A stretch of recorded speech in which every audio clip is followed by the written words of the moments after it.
नमस्कार साथियों, तो स्वागत करती हूँ मैं सरोज आपका इस educational channel online study with Saroj में। तो फ्रेंड्स, कैसे हैं आप सब? आई होप आप बहुत अच्छे से होंगे और एग्जाम्स की तैयारी जो है उसमें लगे होंगे। तो फ्रेंड्स, आज की क्लास जो है वो यूजीसी नेट के लिए है। यूजीसी नेट में आपको पता है, आप अगर आपने पहले एग्जाम दिया है तो आपको ये पता होगा कि यूजीसी नेट में 2 एग्जाम होते हैं, जिसमें जो पहला एग्जाम होता है उसमें तो सभी के लिए वो कंपलसरी होता है, मतलब कि सभी का पेपर जो है वो सेम ही होता है। लेकिन अगर आप फ्रेशर हो तो मैं आपको बता दूं कि इस यूजीसी नेट में जो दूसरा पेपर होता है वो हमारा स्वयं के सब्जेक्ट का होता है, जिसका जो सब्जेक्ट होगा उसी के अकॉर्डिंग उसको वो पेपर जो है वो देना होता है।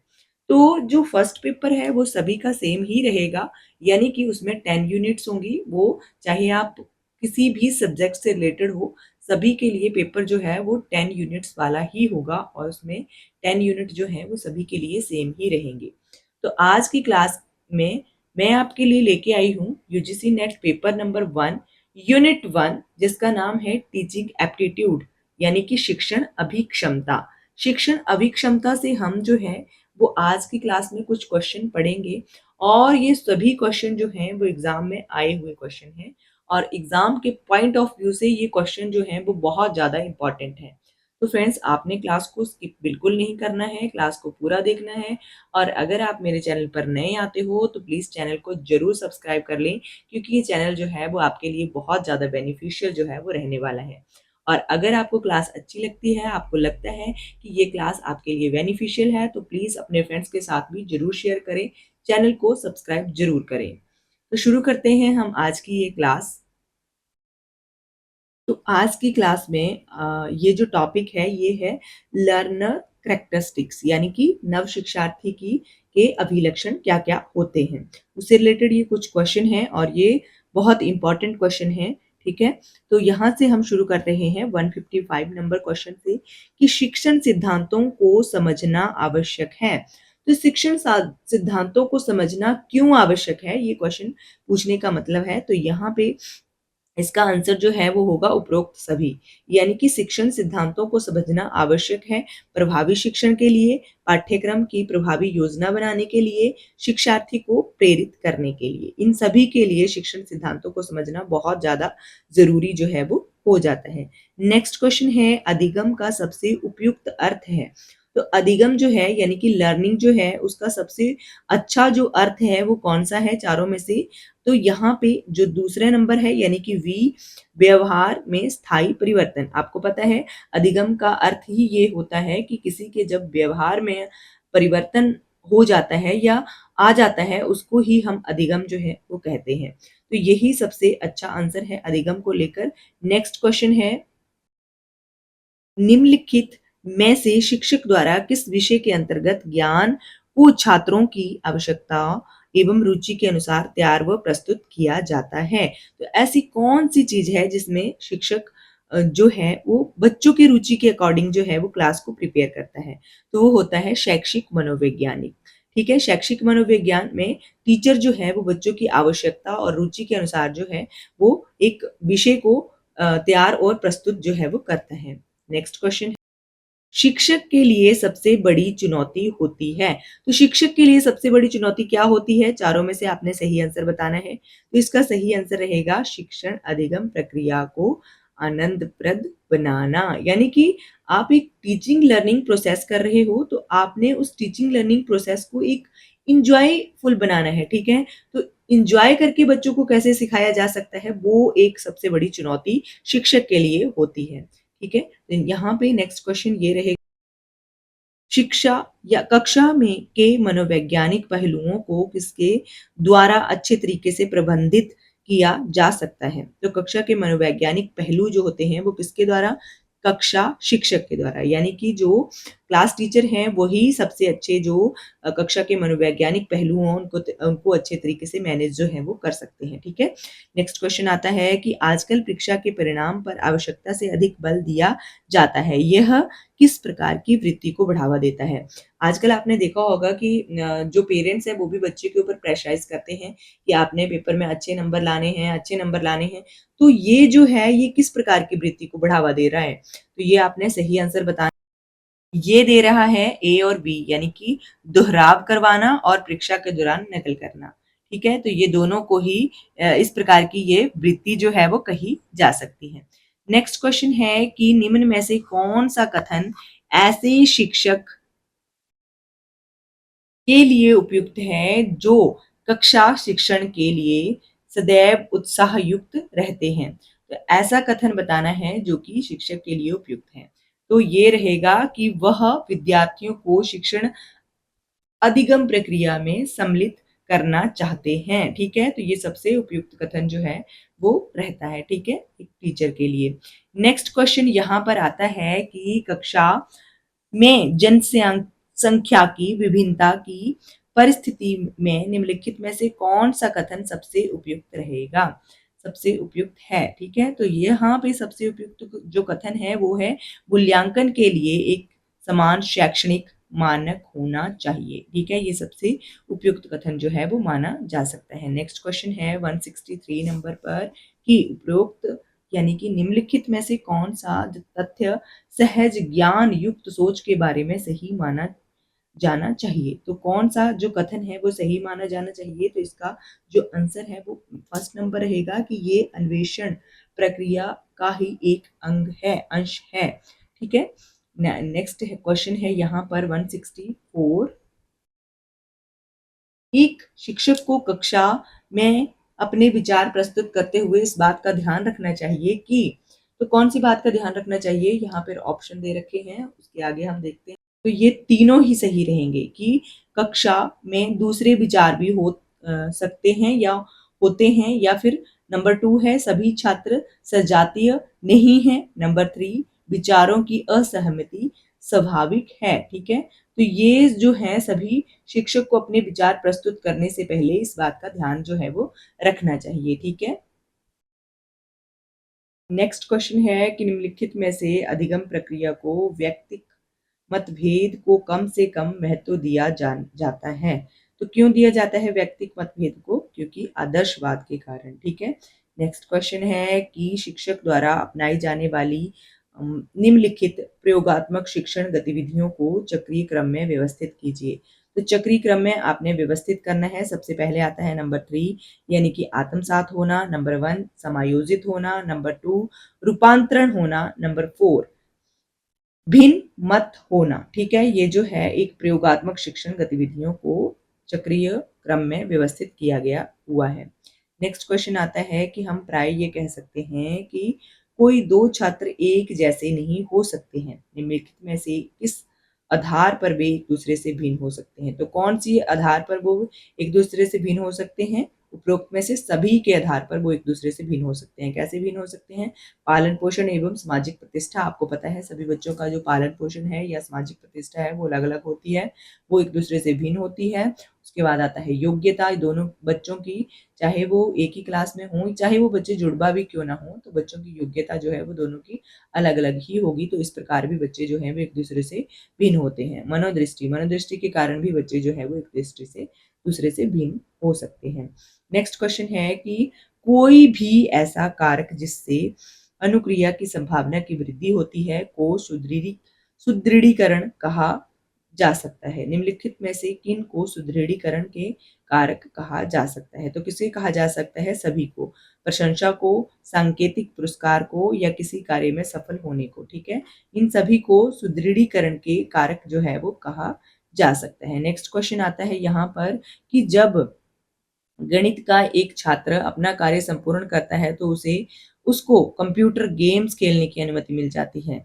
इस स्थिति में निम्नलिखित में से कौन सा सिद्धांत या नियम जो है वो लागू होता है? ठीक है? तो गणित का एक स्टूडेंट है, वो अपना कार्य बहुत अच्छे से कंप्लीट जो है वो कर ले रहा है, तो उसको कहा गया है कि अब वो जो है वो कंप्यूटर पर गेम्स जो है वो खेल सकता है। तो ये जो है ये कौन से सिद्धांत या कौन सा नियम जो है वो लागू होता है इसके कारण? तो ये है प्रेमांक सिद्धांत। ठीक है? प्रेमांक सिद्धांत जो है वो लागू होता है। ठीक है? प्रेमांक सिद्धांत। ठीक है, नेक्स्ट यहाँ पर क्वेश्चन है कि निम्नलिखित में से मोर्फोग्राफ शब्द किससे संबंधित है? तो मोर्फोग्राफ जो शब्द है वो किससे संबंधित है? वो है सुधारात्मक वर्तनी से संबंधित है। ठीक है, करेक्टिव स्पेलिंग से संबंधित है मोर्फोग्राफ। ठीक है, एक तरह से आपको ग्राफ्स को समझ के ही याद रखना है कि ग्राफ जो है वो लिखने के लिए ही यूज जो है वो किया जाता है, इसलिए मोर्फोग्राफ जो है वो सुधारात्मक वर्तनी यानी कि करेक्टिव स्पेलिंग्स के लिए संबंधित है। ठीक है, नेक्स्ट क्वेश्चन है कि निम्नलिखित में से कौन सा वितरण रचनात्मक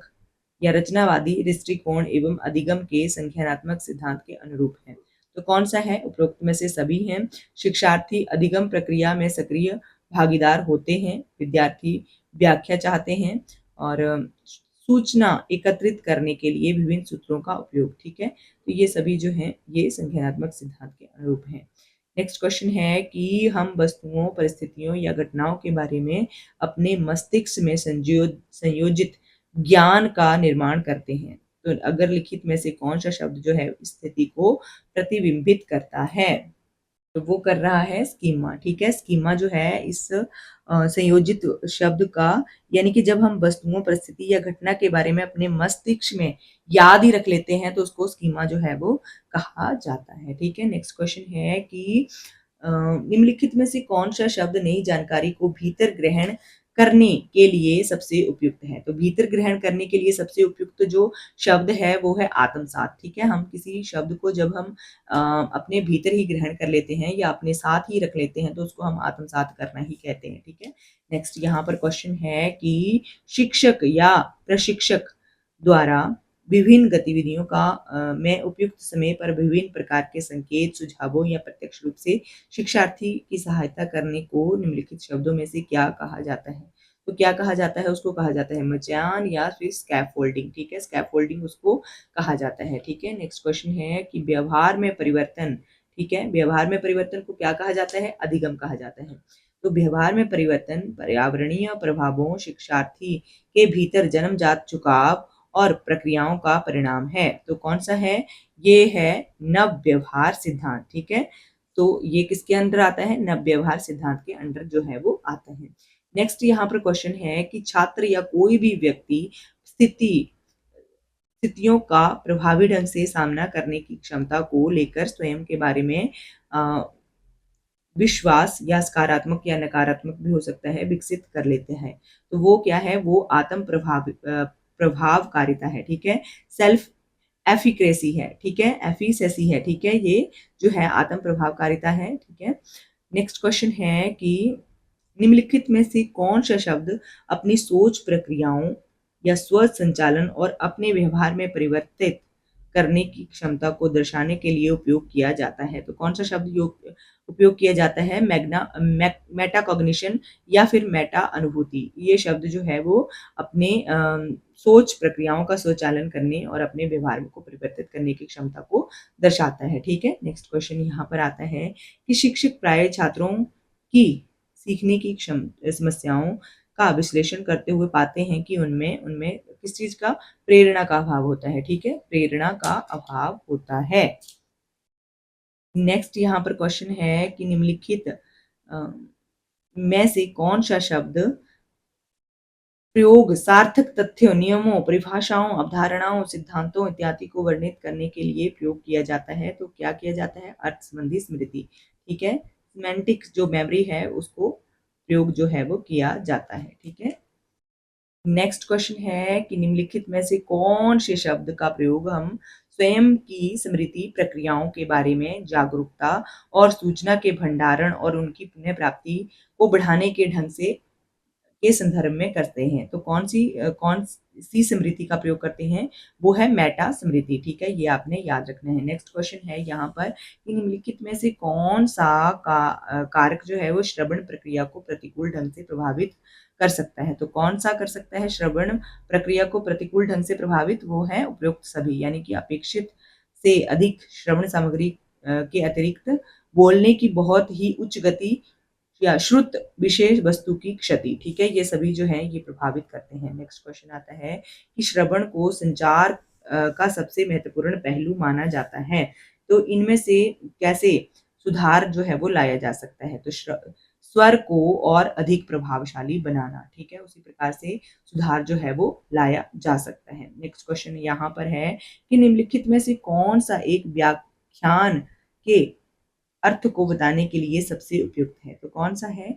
ये है मूल्यांकन श्रवण। ठीक है, इवैल्यूएटिव लिसनिंग जो है ये सबसे अच्छा है, उपयुक्त वर्ड है एक व्याख्यान के अर्थ को बताने के लिए। नेक्स्ट क्वेश्चन है कि अगर लिखित में से कौन सा कथन मूल्यांकन श्रवण से संबंधित है? तो मूल्यांकन श्रवण से संबंधित है किसी विचार को अस्वीकार या स्वीकार करना।